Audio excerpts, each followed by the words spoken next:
What if I told you that the most powerful act you will ever perform in your life is not remembering, but forgetting? What if the very thing that stands between you and the truth you have been searching for is not ignorance, but memory? This may sound strange. We are taught from childhood that memory is sacred. We are told that the more we remember, the wiser we become. We hold on to names, to stories, to wounds, to victories, as if they are treasures locked in the chest of our minds. But Rumi whispered another secret. To remember who you truly are, you must first forget who you believe yourself to be. Pause for a moment and feel how heavy your memories are. Think of the story you tell yourself when you look in the mirror, the roles you play, the failures you revisit when the night is silent, the victories you polish so they keep shining for the world. These are not just memories, they are cages. Each memory is a thread, and together they weave a mask you wear so tightly that you forget the face beneath. Rumi once said, "Be like a sheet of paper with nothing on it." At first, this sounds frightening. Who wants to be blank? Who wants to lose their story? Yet imagine the freedom of starting again with no past to chain you, no name to defend, no label to protect. Imagine walking into the day not as the sum of your history, but as a clear sky waiting for light. This is the art of forgetting. It is not an escape from life. It is the key that opens life. To forget is to loosen your grip on what was never permanent. It is to drop the heavy suitcase of old identities so your hands are free to hold the beloved. We live in a culture that worships remembering. We record everything, photograph everything, repeat everything, as if to lose a moment is to lose ourselves. But notice how clinging to memory makes the present blur. Notice how fear of forgetting keeps you from actually living. You are so busy holding the past in your fists that you do not see the rose blooming beside you. Rumi tells us that forgetting is not weakness. It is courage. It is the fire that burns the masks. When you forget who you thought you were, you make space for who you really are. And who you are is not small, not fragile, not broken. Who you are is the breath of the universe moving through human skin. Think of the times when life forced you to forget. The breakup that made you forget your old idea of love. The loss that made you forget your illusions of control. The failure that made you forget your false pride. In those moments, forgetting felt like death. But after death came life, a deeper life, a clearer life, a life less crowded with illusions. To Rumi, forgetting was not destruction. It was alchemy. Just as gold must lose its dross in the fire, the soul must lose its memories of falsehood in order to shine. Forgetting is the sacred fire. It burns not to punish, but to reveal. It strips away what was borrowed, what was learned, what was imposed, until only what is eternal remains. And here is the paradox. The more you forget, the more you actually remember. Not the memories of events and names and dates, but the memory of the soul, the memory of belonging, the memory of being one with the beloved before time began. This is the memory that does not live in the mind, but in the heart. It cannot be written in books or stored in devices. It is older than language, older than history, older than the stars. So this is where our journey begins, with a question that sounds like a riddle. Can you forget in order to remember? Can you let go of the story of who you are so you can meet the truth of who you have always been? Every human being begins life nameless. When you were born, you had no label. You had no history. You had no mask. You were pure awareness wrapped in skin. But almost immediately, the world placed a name upon you. That name was spoken again and again until it became a wall. It became the first stone in the house of your false identity. Rumi warned us about the trap of names. He said, "Do not get too comfortable with who you think you are, because who you think you are is only a story told by others and repeated by your own mind." Names are useful in the marketplace, yes. They help us find one another. But when names become our truth, they become prisons. You are not your name. You are not your job title. You are not the image on your passport. These are temporary costumes worn by something eternal. Think of how many times you have been hurt because of a name. Someone insulted your name and you felt pain. Someone forgot your name and you felt invisible. Someone misused your name and you felt betrayed. But none of these wounds touched your real self. They only struck the mask. And yet we carry this mask as if it were our heart. Rumi urged us to forget the mask so we can meet the face beneath. He compared the self to snow melting in the sun. Snow clings to form, but as it melts, it returns to water, and water knows no boundary. In the same way, when you forget the rigid name you defend, you return to the flow of being. This forgetting is not easy. The ego will resist. The ego is built of names. It whispers, "Without a name, you are nothing." But the truth is the opposite. Without a name, you are everything. You are not bound to a single role or a single story. You are free to be vast. Imagine walking into a room and leaving your name outside the door. Imagine no one knowing your past, your status, your failures, or your victories. Who would you be then? What would remain if all labels dissolved? That raw presence is the beginning of truth. We all long for this freedom, even if we do not realize it. That is why children laugh so easily. They have not yet grown heavy with names. That is why lovers in their first embrace forget the world. For a moment, they lose their labels and simply exist as presence. That is why mystics disappear into silence, because silence has no use for names. Rumi said there is a voice that does not use words. Listen. That voice is your essence, the part of you that existed before your name and will remain after your name is forgotten. The world may carve letters into stone, but stone will crumble. The essence does not.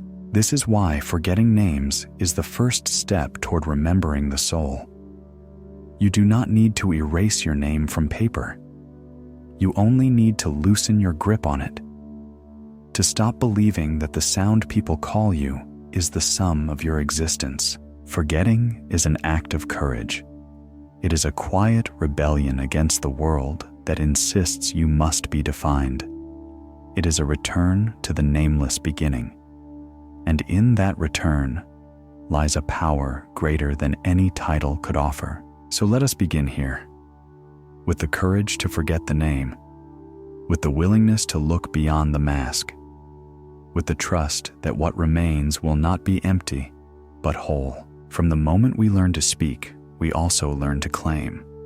This is mine. That is yours. My house, my clothes, my body, my time. We cling to possessions as if they are anchors, believing that what we own defines who we are. Yet Rumi told us another truth. What you think you own is only borrowing. Nothing belongs to you, not even your breath. Look closely at the things you call yours. The shoes on your feet will one day wear out. The keys in your pocket will one day fall into another hand. Even the body you polish and protect will one day return to dust.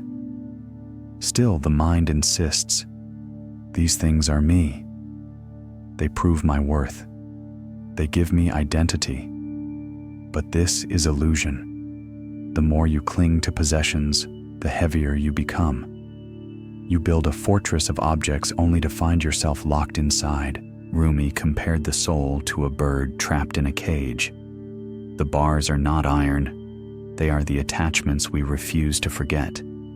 We polish the bars until they shine, but the bird still cannot fly. To free the bird is not to destroy the cage, but to open it. Forgetting possessions is opening the door. This does not mean rejecting life or running to the desert with empty hands. It means remembering that nothing you touch will stay. To forget possessions is to hold them lightly, to use them with gratitude but never mistake them for your essence. Think of the last time you lost something important, perhaps money, perhaps an object, perhaps even a home. In the moment, the loss felt unbearable. Yet after the grief passed, a strange freedom appeared. You realized you could live without it. You realized you were still you. That discovery is the gift of forgetting possessions. We fear forgetting because we confuse it with erasing. But to forget is not to destroy. It is to release. It is to let go of the lie that you are what you own. Rumi once wrote, "Try to accept the changing seasons of your heart. Just as leaves fall from the tree each autumn, possessions fall from your life when their season ends. The tree does not grieve the leaves. It knows spring will come again. In the same way, the soul must learn to let go, to forget what has passed, to trust that what is real cannot be lost. Every possession is a teacher. It teaches you impermanence. Every loss is a guide. It guides you back to what cannot be taken. The beloved is not found in gold or in walls of stone. The beloved is the breath that remains when all else falls away. So look again at your life. Look at the objects around you. Ask yourself, if all of this vanished today, who would I be? If the answer is silence, then you are close to the truth. Forgetting possessions is not poverty. It is wealth of another kind. It is the wealth of knowing that nothing external can add or subtract from your essence. It is freedom from chains disguised as treasures. It is stepping into life not as a collector, but as a witness, not as a prisoner, but as a lover of the eternal. And in this forgetting, you begin to remember. You remember that the only thing you ever truly owned was the awareness looking through your eyes. Everything else was borrowed. Everything else was passing. What remains is the bird free at last. The soul remembering its sky. Every person carries a bag of shadows, old mistakes, regrets, betrayals, disappointments. We drag this bag from year to year as if it were sacred. We replay scenes in our mind again and again, punishing ourselves for things that cannot be changed. We cling to these shadows because we think they define us. But Rumi reminds us that the past is not who you are. It is only a dream already gone. Think of how often you whisper to yourself, "I should have, I could have, if only." These phrases are chains. They tie you to moments that no longer exist. The body is here in the present, but the heart is still wandering in old corridors. And the more you wander there, the more life slips by unnoticed. Rumi said, "Why do you stay in prison when the door is so wide open? The prison is memory. The bars are made of regret. The key is forgetting. Not forgetting as denial, but forgetting as release. The past cannot be rewritten, but it can be set down." Ask yourself, how many times has your past stopped you from stepping into your future? How many times have you refused love because you remembered old hurt? How many times have you silenced your own voice because you remembered old failure? This is the cost of memory. This is why forgetting is not weakness, but survival. Rumi often spoke of death before death. He was not speaking of the end of the body. He was speaking of the death of stories, the death of attachments, the death of the past. To die before you die is to let go of the shadows now, so that life can be lived fully before the final breath. Imagine your past as a book filled with chapters written long ago. Some chapters are painful, some are joyful, but all are finished. To forget is to close the book, to stop rereading the same sentences until the ink fades. You cannot live the next chapter while you cling to the last one. There is courage in forgetting. To forget means to face the unknown. The past is familiar, even if it is painful. We carry it like an old coat because we fear the cold air of freedom. But Rumi tells us that freedom is found only when the coat is dropped. Only when the shadows fall away can the light of the present enter. Think of a wound that once bled but now has healed. The scar remains, yes, but the pain is gone. To keep pressing on that scar, to keep reopening it, is to refuse the gift of healing. Forgetting is allowing the wound to stay closed. It is honoring the healing instead of worshiping the hurt. Every day offers you a choice. Carry the bag of shadows or set it down. Every breath is an invitation to release. The past is not a chain unless you hold it. Forgetting is the art of opening your hands, and when you forget, something beautiful happens. The weight lifts, the air clears. The heart begins to beat, not with old sorrow, but with new possibility. You begin to remember that you are not the sum of your mistakes. You are the space in which mistakes appeared and disappeared. You are not the pain. You are the witness of pain. And witnesses are free. From childhood, we are told that knowledge is power. We are trained to gather facts, to memorize lessons, to repeat information until our minds are crowded with noise. We measure our worth by what we know, by how clever our answers sound, by the weight of books on our shelves. Yet Rumi whispers another secret. True wisdom is not found in adding, but in forgetting. Rumi himself was once a respected scholar, a man of books and debate. His halls were filled with students. His words carried authority. But when Shams entered his life, everything changed. The flame of love burned through the pages. The proud crown of knowledge fell to the ground. In its place came silence, surrender, bewilderment. Rumi discovered that forgetting what he thought he knew opened the door to what cannot be learned, but only lived. Knowledge feeds the mind, but forgetting feeds the soul. The mind wants to define God, to describe love, to measure infinity. But the soul knows these things cannot be captured in words. The more you cling to definitions, the further you drift from the experience. To forget is to drop the dictionary and step into the dance. Think of the last time you tried to explain beauty. Perhaps the sunset painted the sky. Perhaps a song pierced your heart. You tried to describe it, but the words felt thin, powerless. That is the limit of knowledge. Now think of the moment itself, when you stood in silence, simply watching, simply listening. That is the power of forgetting. Rumi said, "Sell your cleverness and buy bewilderment." Cleverness builds walls of certainty. Bewilderment tears them down. Cleverness clings to answers. Bewilderment opens to mystery. The path of forgetting is not the path of stupidity, but the path of awe. To live in awe is to live awake. We are afraid to forget knowledge because we fear being lost. But the truth is, we are already lost in too much knowing. We scroll, we read, we consume, and still the heart is hungry. Why? Because knowledge fills the head, not the soul. Forgetting allows the soul to breathe.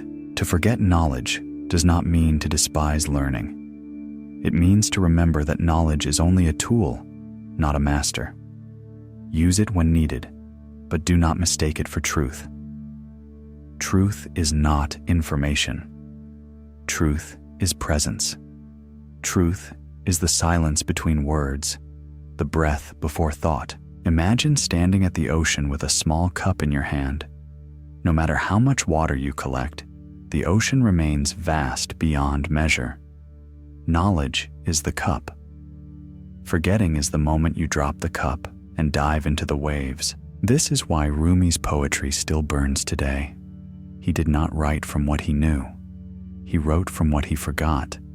He wrote from the fire that consumed the scholar and revealed the lover. And he invites us to do the same. So let us be bold enough to loosen our grip on answers. Let us dare to forget the formulas, the labels, the clever defenses. Let us fall into the bewilderment that feels like emptiness, but is in truth overflowing. For in that forgetting lies the remembering of wisdom that cannot be taught. It can only be lived. Every day we play a role. At home we are one person, at work another, among friends yet another. We collect these roles like costumes, and soon we forget where the costume ends and where the true self begins.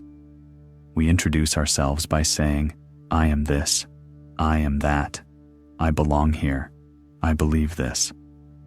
But Rumi asked us to pause.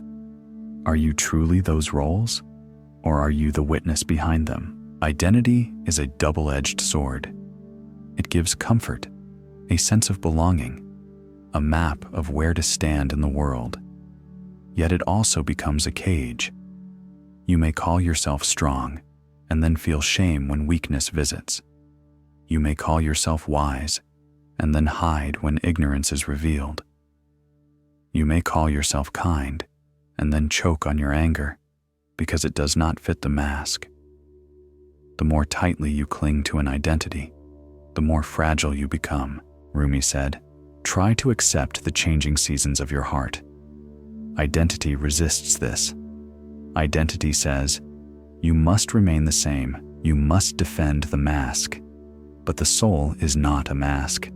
The soul is movement, a tide that rises and falls, a flame that flickers and grows. Forgetting identity is the art of allowing this movement. Think of the times when life shattered your label. Perhaps you were known as successful, and then failure knocked. Perhaps you were seen as strong, and then illness humbled you. In those moments, forgetting was forced upon you. The mask cracked, and though it hurt, something real shone through. That is the gift hidden in the breaking of identity. The ego insists you must polish the crown of who you are. But the crown is heavy, and it cuts the skin of your forehead. Forgetting is the courage to set it down, to walk bareheaded under the sky, to be no one, and therefore, to be everyone. Rumi taught that the self we defend so fiercely is not the self that survives. The false self crumbles with time. The true self remains untouched. To forget identity is not to lose yourself. It is to discover the self that cannot be lost. Imagine for a moment living one day without labels. No job title, no nationality, no religion, no status. Imagine speaking and listening without defending a role. Imagine breathing without the armor of identity. At first, it feels terrifying, but beneath the terror, there is lightness, freedom, relief. You discover that you do not need a mask to exist. You discover that presence itself is enough. Rumi wrote, "Be ground, be crumbled, so wildflowers can grow where you are. The ground does not wear a mask. The ground does not defend an identity. It simply is. And because it is, life springs from it. In the same way, when you forget your rigid self, when you crumble, the soul blossoms. This is why forgetting identity is not a loss, but a rebirth. It is a falling apart that leads to wholeness. It is the stripping away of borrowed names so that the eternal name may rise. The name written not in letters, but in light. So let the mask slip. Let the crown fall. Let the false self dissolve. In that forgetting, you will remember the vastness that has always lived beneath the surface. You will remember that you are not the costume. You are the actor, and beyond even the actor, you are the stage on which the play unfolds. From the moment we wake in the morning, the mind begins its work of control. What must I do today? How can I avoid loss? How can I secure success? How can I shape the world so it bends to my will? We treat life as a battlefield where only constant control can keep us safe. Yet Rumi warned us that the very act of control is the source of our suffering. Look closely at control and you will see fear beneath it. Fear that without your grip, everything will fall apart. Fear that if you stop steering for even a moment, the ship will crash. But notice how exhausting this becomes. Your hands are never free. Your mind is never quiet. Your heart never rests. Control does not protect you. It drains you. Rumi said, "Try to accept the changing seasons of your heart." Control resists this. Control says, the season must stay the same. The sun must shine forever. The rain must never fall. But life is not a prisoner of your wishes. Life is a river that moves with its own rhythm. To forget control is to remember how to float. Think of the times when life shattered your plans. Perhaps a sudden loss, an unexpected meeting, a door closing just when you thought it would open. In those moments, you were forced to release control. And what happened? After the storm passed, you saw that life continued. Sometimes it even opened paths you never imagined. This is the gift of forgetting control. We cling to control because we believe it is strength. But true strength is surrender. To forget control is to step into trust. Not blind trust, not passive waiting, but deep trust that life is wiser than your plans, that the beloved is guiding you even through the dark. Imagine holding a bird too tightly. In your grip, the bird cannot breathe, cannot sing, cannot fly.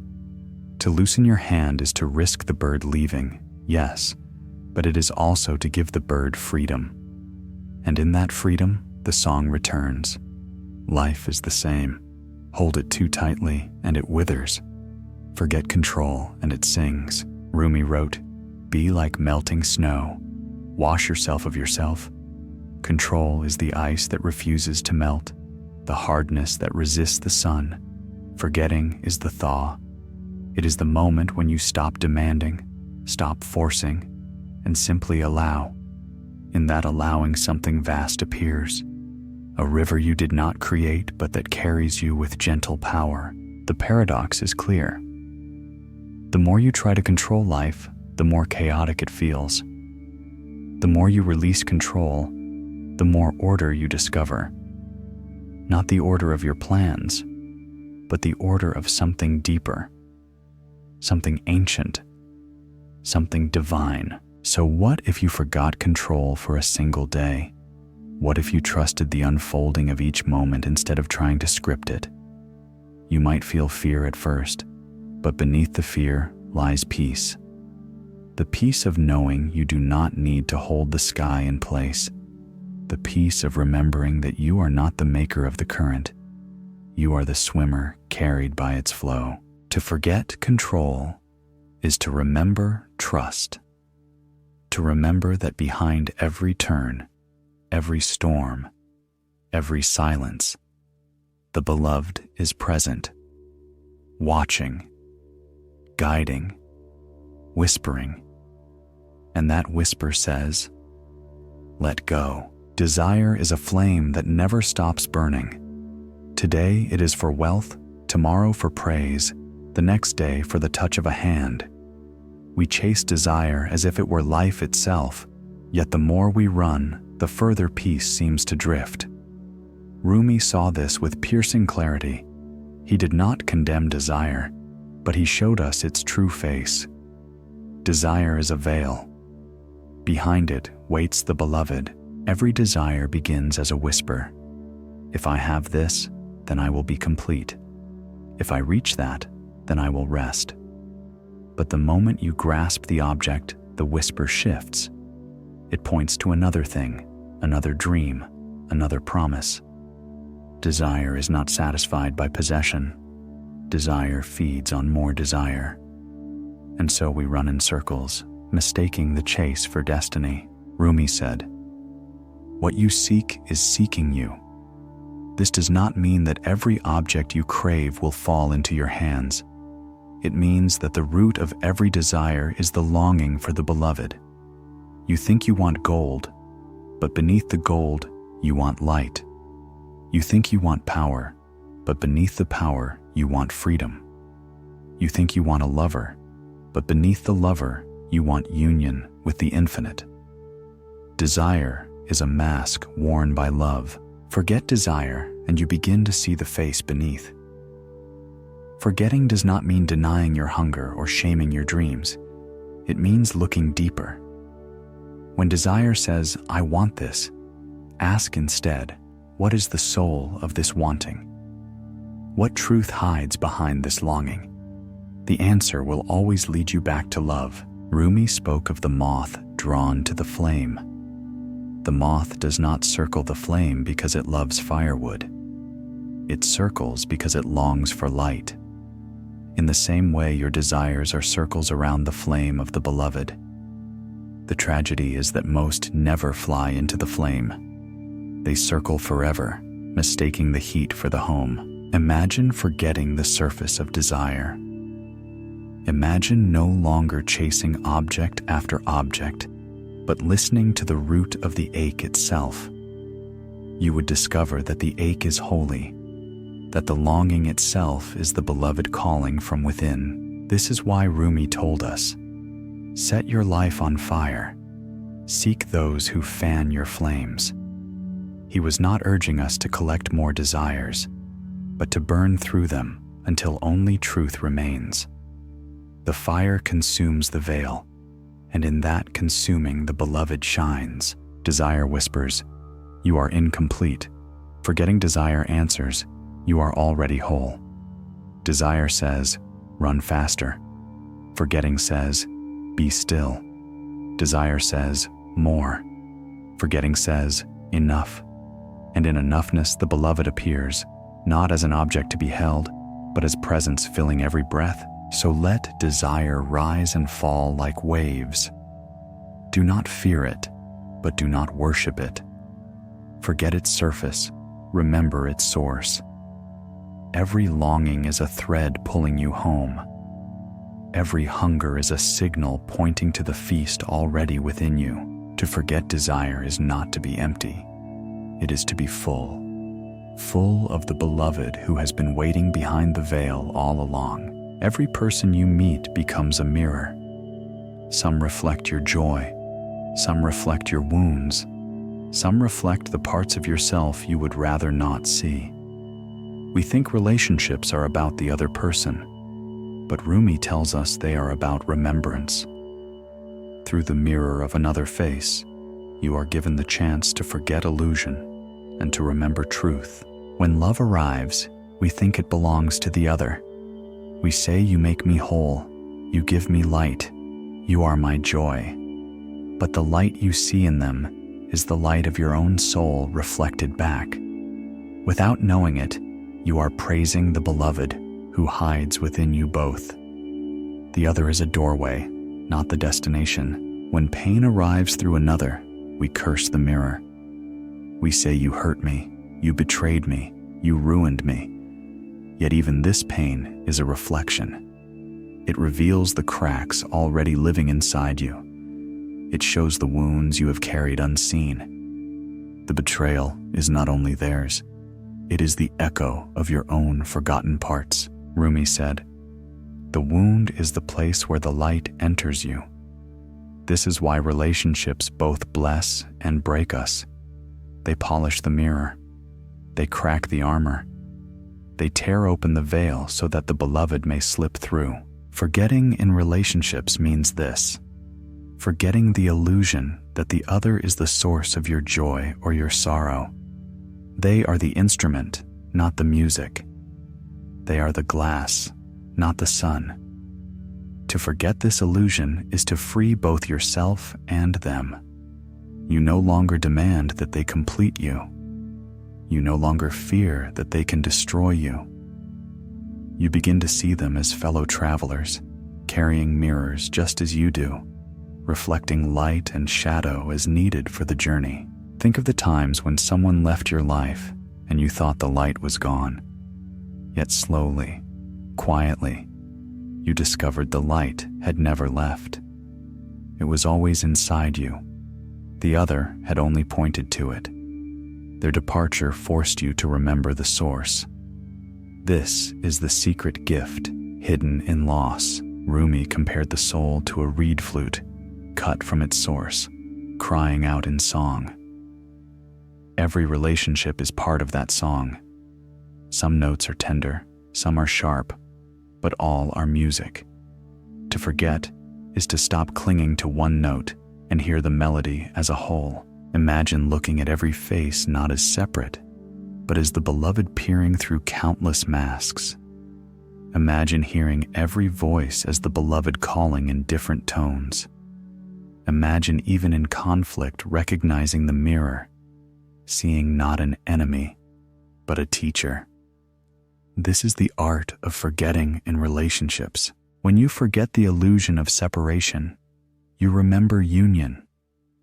You remember that the love you feel for another is the love of the beloved flowing through you both. You remember that every embrace, every heartbreak, every glance is the divine playing with itself in infinite forms. So let the mirrors come and go. Let them reflect what they must. Do not cling. Do not curse. Do not worship. Simply see. For in seeing you forget illusion and remember truth. You remember that behind every mirror, there is only one face, the face of the beloved. There is a moment in every conversation when words fall short. A pause arrives, heavy and alive, and in that pause, something deeper speaks. Most people rush to fill the silence, afraid of what it holds. But Rumi called silence the language of God. To forget noise is to remember this language. Words are useful, but they are also walls. They point toward truth, but they are not truth themselves. To say the word fire is not to feel its heat. To say the word love is not to burn in its flame. To say the word God is not to stand in the presence of the beloved. Words are signs, not destinations. Forgetting words is walking beyond the sign into the field itself. Rumi told us, there is a voice that does not use words. Listen, that voice is not heard by the ears. It is heard by the heart. It speaks through stillness, through breath, through the pulse of life itself. You will not find it in noise, but in quiet. You will not find it in argument, but in surrender. Think of the times when silence overwhelmed you. Sitting under a night sky so vast that speech felt meaningless. Holding the hand of someone you loved so deeply that words would only weaken the truth. Standing at the edge of grief when no language could carry the weight. Those moments were not empty. They were full. They were sacred. They were the beloved speaking without sound. To forget words is not to despise them. It is to see through them. It is to know that behind every sentence is a silence, and that silence is more real than any syllable. Words decorate life. Silence reveals it. Rumi lived this paradox. He was a poet who poured out thousands of verses, yet he declared silence the highest form of speech. Why? because every poem was only a finger pointing. He knew that once you reached the truth, the finger must disappear. Imagine living one day with less speech. Imagine listening more than you speak. Imagine resting in the pause between thoughts. You might feel unease at first, but soon you would hear a new rhythm, a deeper music. The music of the beloved humming in the background of every moment. Silence does not argue. Silence does not divide. Silence holds everything with equal grace. In silence, joy and sorrow are not enemies but companions.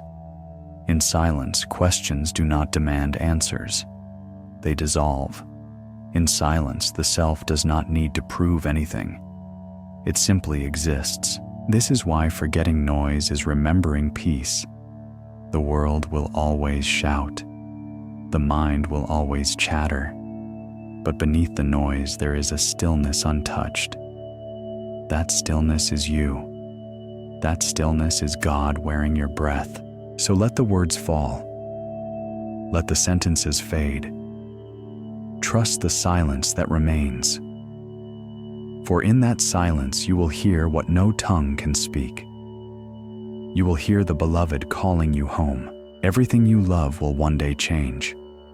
The house you build will crumble. The body you dress will wrinkle. The faces you cherish will fade into memory. Most of us try to fight this truth. We clutch at what is slipping. We pray for time to pause. We pretend permanence where none exists. Yet Rumi tells us that impermanence is not an enemy.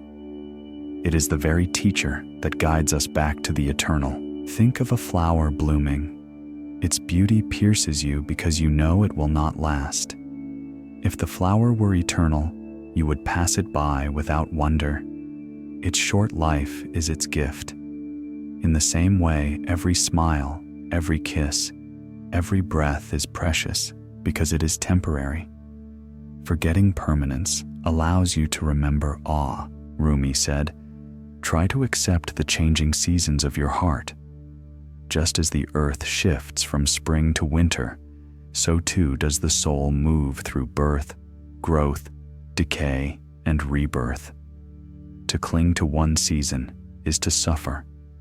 To forget permanence is to dance with the rhythm of change. Impermanence strips away illusion. It reminds us that nothing outside can ever be truly ours. Lovers leave, bodies fail, wealth dissolves.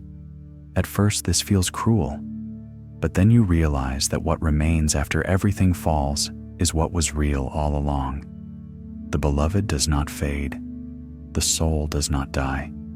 Presence cannot be lost. Impermanence burns away what is false so that truth may shine. Imagine if nothing ever changed. Imagine an endless day without night, a song without end, a body that never grew or aged. It would not be life. It would be prison. The sweetness of existence lies in its fleeting nature. We are moved to love more deeply because we know time is short. We are pushed to awaken because we sense the clock ticking. Impermanence is not punishment. It is invitation. Rumi often compared the self to a guest house. Every day new visitors arrive, joy and sorrow, success and failure, love and grief. None stay forever. All are passing guests. To forget permanence is to welcome them without fear, to bow to each visitor knowing they will leave, and to trust that each one carries a hidden gift. This is why forgetting permanence is the path to peace. The world becomes lighter when you stop clinging. Your hands open. Your heart softens. You begin to live not in fear of loss, but in gratitude for presence. Every moment becomes enough because you no longer demand it last forever. So let the seasons turn. Let the faces age.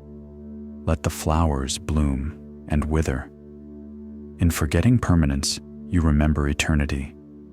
You remember that beyond the changing forms, there is a love that does not change, a silence that does not fade, a presence that holds you even as everything else slips away. And when you remember this, impermanence is no longer sorrow.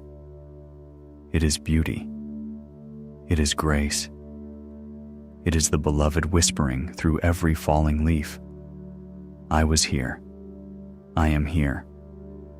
I will always be here. The ego is a restless king who sits on a fragile throne. It demands attention.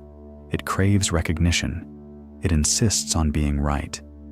Every wound you carry, every conflict you feed, every mask you defend is rooted in this king. Yet Rumi reminds us that the ego is not your truth. It is only smoke covering the fire of the soul. To forget ego is to remember who burns beneath. The ego whispers, I am the center of the world. But notice how fragile this center is. One insult and it shakes. One failure and it crumbles. One moment of being ignored and it cries for proof. The ego is not strength. It is weakness pretending to be strong. And still we polish it, guard it, worship it, as if this false crown will save us. Rumi said, try to accept being ground, be crumbled, so new life can grow. The ego resists this. It says, never crumble, never bend, never bow. But the truth is only when the shell cracks can the seed sprout. Only when the ego dissolves can the soul awaken. Think of the times when your pride kept you from love, when your need to be right silenced your ability to listen, when your hunger for praise left you empty even after applause. This is the hunger of ego, a hunger that never ends. Forgetting ego is the only cure. But forgetting ego is not destruction by force. If you fight the ego directly, it only grows stronger. Forgetting is different. Forgetting is seeing the ego for what it is, a temporary costume, a mask made of fear and desire. You do not need to kill it. You only need to stop mistaking it for yourself. Rumi compared the ego to a candle burning in daylight. In the sun of truth, the small flame of ego is meaningless. It flickers, it vanishes, it leaves no trace. To forget ego is to turn toward that sun, to let its light make your little fire unnecessary. Imagine speaking without the need to impress. Imagine giving without the need to be thanked. Imagine loving without the need to be loved back. This is life beyond ego. This is life as pure presence. The ego will resist. It will cry, without me, you are nothing. But Rumi teaches the opposite. Without ego, you are everything. You are not a drop trying to be the ocean. You are the ocean wearing the form of a drop. So let the false king step down. Let the fragile throne crumble. Forget the crown of pride and remember the humility of the ground. For it is only on the ground that seeds grow. Only in humility that truth blossoms. Only in surrender that the beloved is found. Inside every human heart, there is an ache that never quiets. We try to feed it with success, with love, with possessions, with recognition, yet the hunger remains. This ache is not weakness, it is the sacred fire. Rumi called it longing, and he taught that longing is the bridge between you and the beloved. Longing can feel like emptiness, but it is not empty at all. It is full of direction. It points you beyond the world of surfaces toward the hidden source. Without longing, you would fall asleep in comfort. With longing, you are shaken awake. You are reminded again and again that nothing in this world can finally satisfy, and that reminder is a blessing, though it often feels like pain. Rumi said, "The minute I heard my first love story, I started looking for you, not knowing how blind that was. Lovers do not finally meet somewhere. They are in each other all along. Longing is not a search for something outside. It is the soul calling itself home. Think of the times when you felt restless, even while surrounded by beauty. The party was full of laughter, yet something inside you sighed. The job gave you money, yet something inside you ached.